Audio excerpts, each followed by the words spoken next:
to afford people with expired documentation the chance to regularize their status. The Federal Authority for ICP aims to provide violators with a new opportunity तो guys travel से related 4 बहुत important update सामने आ रही है। चारों update के ऊपर आपसे बात करने वाला हूं। 2-3 मिनट का वीडियो है, लास्ट तक ज़रूर देखना ताकि आपको पूरी जानकारी मिले। तो पहला आपने बिल्कुल सच पढ़ा है कि 354 इंडियन को वापस कर दिया गया, यानी फ़्लाइट से सीधा रिटर्न कर दिया गया इंडिया में। वो भी न्यूज़ आपको बताने वाला हूँ।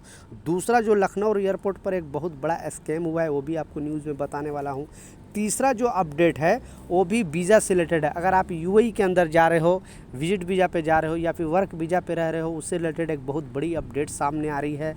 चौथा जो अपडेट है वो सऊदी अरबिया से आ रही है। तो चारों अपडेट के ऊपर आपसे बात करने वाला हूँ। 2-3 मिनट का वीडियो है, लास्ट तक ज़रूर देखना ताकि आपको पूरी जानकारी मिले। तो पहला ये शॉर्ट वीडियो मैंने दिखाया उसके बारे में बात कर रहा हूँ। अगर आप यूएई के अंदर हैं या आपके कोई जानने वाले पहचानने वाला अगर यूएई के अंदर काम कर रहे हैं, दुबई के अंदर काम कर रहे हैं और वो अनलीगल तरीके से रह रहे हैं, यानी उनका वीज़ा एक्सपायर हो गया उसके बाद भी वहाँ पे रह रहे हैं, या फिर उनको मतलब किसी तरह से बेसिकली वहाँ के लोकल भाषा में बोलते हैं खल्ली बल्ली, विदाउट डॉक्यूमेंट के वहाँ पे रह रहे हैं, उनके पास बहुत ज़्यादा जुर्माना आ गया है, वो उन पर बैन लग गया है, वो वापस अपने कंट्री नहीं आ सकते हैं। तो गवर्नमेंट ने 2 महीने का छूट दिया है ना, यानी यूएई गवर्नमेंट जो दुबई गवर्नमेंट ने 2 महीने का छूट दिया है। उस 2 महीने के अंदर ना आप पर जुर्माना लगेगा, या तो आप दूसरी कंपनी में अपना वर्क वीज़ा लगा सकते हो विदाउट फाइन का, विदाउट जुर्माने का, या फिर आप अपने कंट्री वापस आ सकते हो। सिर्फ ये 2 महीने का टाइम दिया गया जो स्टार्ट हो रहा है 1 सितंबर से 2 महीना तक चलेगा। 1 सितंबर से 2 महीना तक चलेगा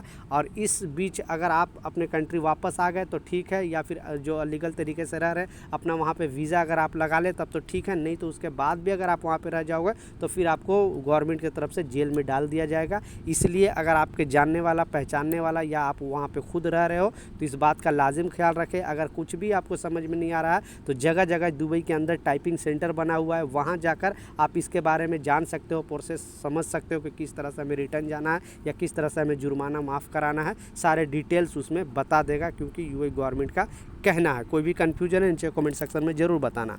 दूसरा जो सबसे इंपॉर्टेंट अपडेट है, पहले तो स्क्रीनशॉट पर लगा कर दिखा रहा हूँ क्योंकि यूएई गवर्नमेंट इसी कानून को फिर से एक बताया है कि जो अब नए तरीके से यूएई के अंदर आ रहे हैं उनके पास, पहले स्क्रीनशॉट पर लगा कर दिखा रहा हूँ, बेसिकली ये पाकिस्तानियों लोग को भी वार्निंग किया गया है, लेकिन ये सारे कंट्री पर ये रूल है। इनमें जो मेंशन किया गया है पाकिस्तान के लोगों के साथ मेंशन किया, लेकिन ये रूल यूएई गवर्नमेंट सारे ट्रैवल के लिए जो यूएई के अंदर आते हैं उनको बताया गया है कि अब बिल्कुल बर्दाश्त नहीं किया जाएगा। अगर आपके पास रिटर्न टिकट नहीं है, अप एंड डाउन का ओरिजिनल रिटर्न टिकट, यहाँ पे अगर विजिट वीज़ा पे आ रहे हो तो आपको वहाँ से डिपोर्ट कर दिया जाएगा, यूएई के अंदर एंट्री नहीं मिलेगी। दूसरा, आपके पास 3000 दिरहम कैश लाजिम ज़रूरी होना चाहिए, नहीं तो फिर भी आपको डिपोर्ट कर दिया जाएगा, उससे पैसे कम होगा। तो इंडियन मनी लगभग 70 से 75 हज़ार आपके पास कैश या फिर आपके अकाउंट में होना चाहिए। तीसरा, अगर आप किसी आदमी के पास, किसी शख्स के पास जा रहे हो तो उसका डिटेल होना चाहिए, यानी उसका इमरेत आईडी होना चाहिए, वहाँ का जो दुबई का आईडी है, या फिर उसका फ़ोन नंबर होना चाहिए। अगर वो चीज़ नहीं है तो आपके पास कुछ ना कुछ मतलब 7 दिन से 10 दिन या फिर 1 वीक का होटल बुकिंग आपको दिखाना ज़रूरी है। ये 3 चीज़ अगर आपने नहीं किया तो आपको सीधा डिपोर्ट करके इंडिया या पाकिस्तान या जो भी कंट्री को आपको वापस कर दिया जाएगा, फिर आपके साथ बड़ा प्रॉब्लम होगा। तो यूएई के अंदर अगर आप दुबई के अंदर ट्रैवल कर रहे हो तो ये 3 चीज़ आपके पास होना चाहिए। चौथा जो इम्पोर्टेंट है वो सऊदी अरबिया से आ रहा है। उसमें बताया जा रहा है कि बहुत सारे लोग अनलीगल एयरपोर्ट पर टैक्सी चलाते हैं, तो उनको भी वार्निंग दिया गया, क्योंकि कुछ दिन पहले 600 लोगों को गिरफ्तार किया गया था। क्योंकि आप जैसे ही एयरपोर्ट से बाहर निकलते हो आप देखते होगे चुप्पे से आपको बोलेगा कि मैं इतना रियाल पैसे लेगा, आपको आपके मंजिल तक छोड़ेगा। अगर आप सऊदी के अंदर इस तरह का हरकत करते हैं तो बिल्कुल अब बर्दाश्त नहीं है, नहीं तो आपकी भी गिरफ्तारी हो सकती है। तो बिल्कुल ये सब अलीगल काम वहाँ पे ना करें। लास्ट जो सबसे इम्पोर्टेंट अपडेट है, आपने बिल्कुल सच पढ़ा है कि 354 जो इंडियन फ़्लाइट थी जो दिल्ली एयरपोर्ट से लंदन के लिए जा रहा था, वहाँ पे 354 इंडियन सवार थे और बीच ही रास्ते में ही फ़्लाइट के अंदर कुछ प्रॉब्लम आया, उस फ़्लाइट के साथ ही वापस कर दिया गया इंडिया।